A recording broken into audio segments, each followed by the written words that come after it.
সবই ধীরে ধীরে জমা হতে থাকে।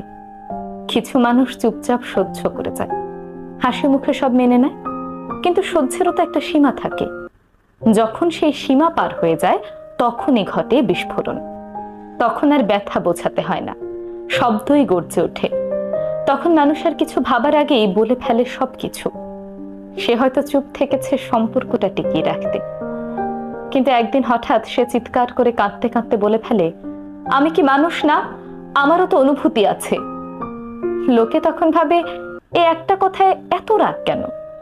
কিন্তু তারা জানে না, ওই এক কথার পেছনে আছে শত শত না বলা কথা, অগণিত সহ্য। কাউকে হঠাৎ বদলে যেতে দেখলে ভেবে দেখো, তুমি হয়তো বহুদিন ধরে বদলে যাচ্ছিলে, সে শুধু সহ্য করছিল। তাই কাউকে বিচার করার আগে ভেবে দেখো, সে এতদিন চুপ ছিল কেন এবং আজ কেন সে চুপ থাকতে পারল না।